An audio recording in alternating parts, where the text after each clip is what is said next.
Crunch, a More It All production. Query 1.04, Harlequin. Mark was putting away his gear for the day.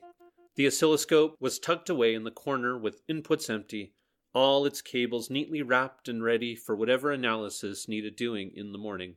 His microscope was already swung out and away from his station, his soldering iron tinned and properly stowed. He'd just finished the addition of some status LEDs to a breadboard for the benefit of engineers who weren't blessed with oscilloscopes or the wherewithal to use them. Say what you would about management and their prejudice, stuffing him in a dark corner, repeatedly passing him over for promotion, but Mark made the prototypes that kept the company running, and any engineer in the know came to him when things got muddy. He paused a moment at his workstation, debating if emails could wait until morning.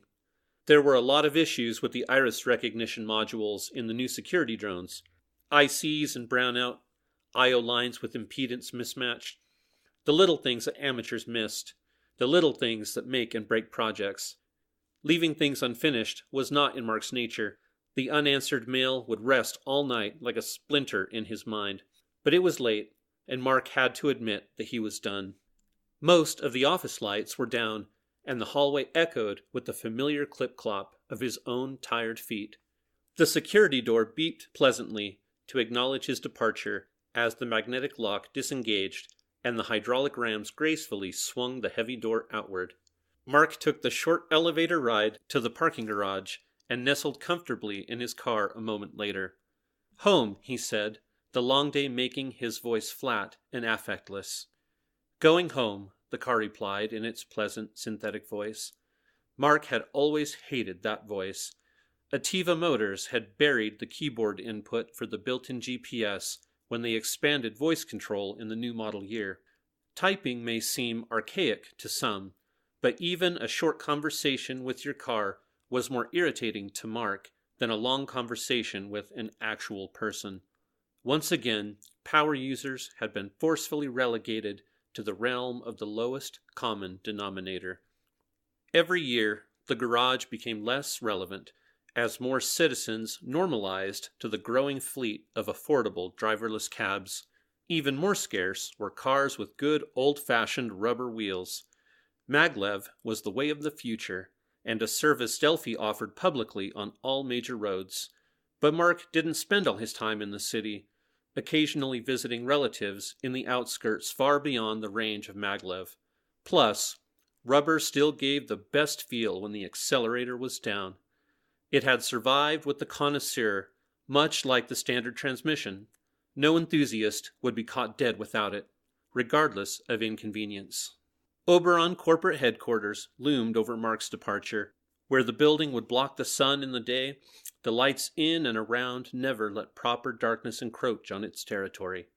This edifice was weight pressing on Mark's back until the car finally pushed into the welcome repose of night beyond Oberon's domain. Now, the word night in Delphi was not synonymous with dark. White, diffused light beautifully illuminated the clean city streets. Tiny lantern drones with bright glowing bellies hovered over the road, piggybacking on the maglev system. Even now, pedestrians strolled the tiny shops and restaurants of the uptown district. The nooks and crannies that radiated like little veins between the holdings of the various megacorps were filled with life.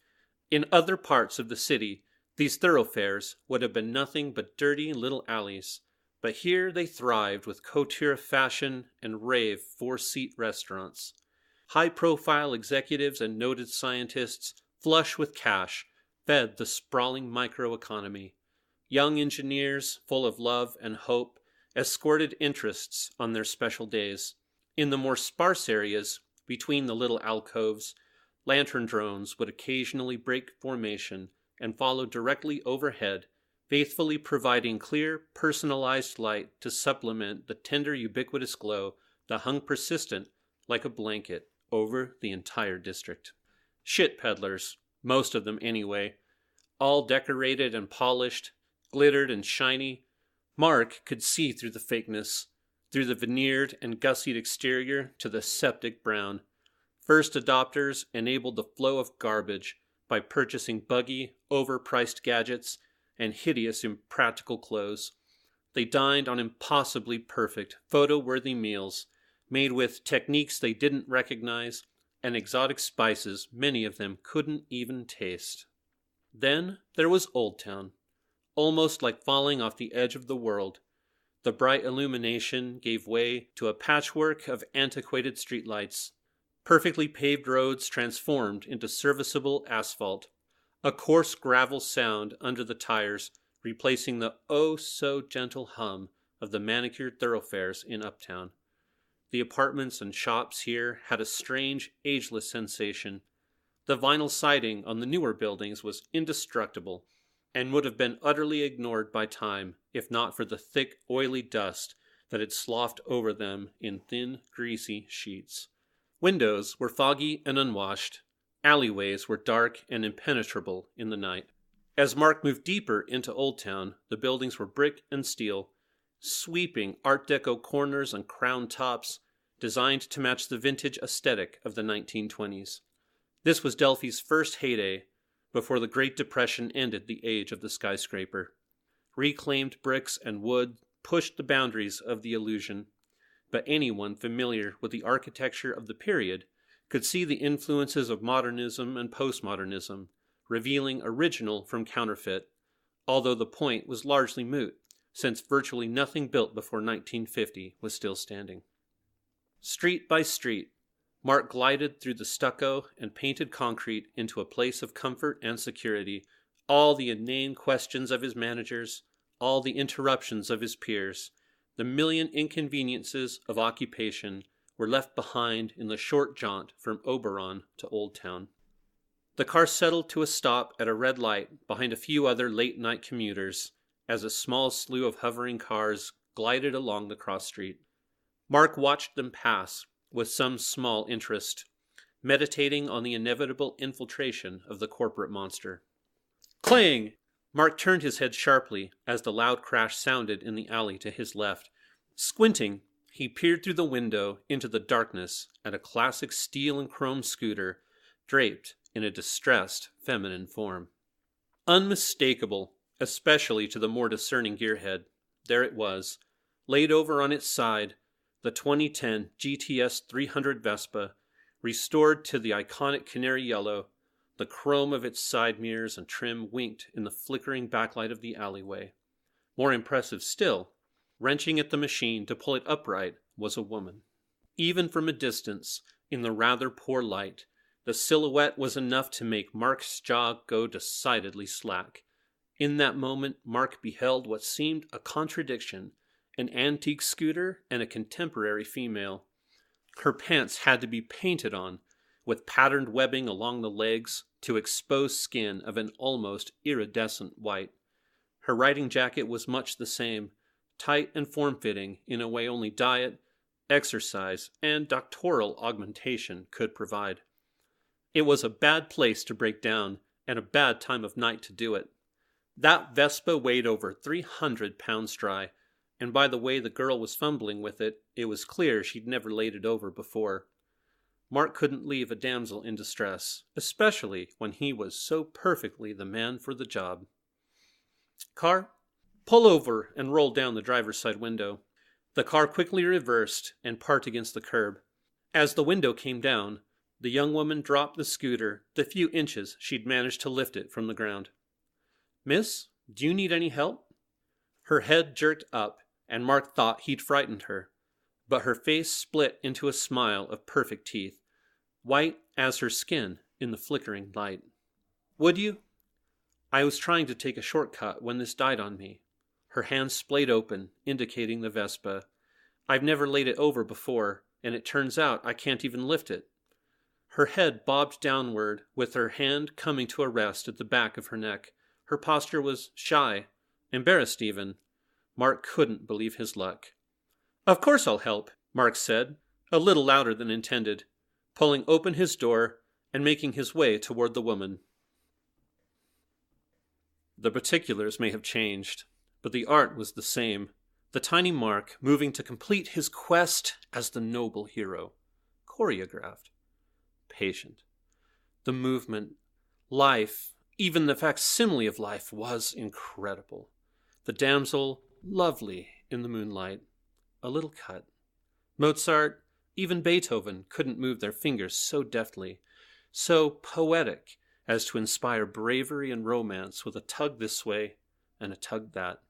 Dance, the bait danced, and her partner danced too. Caution.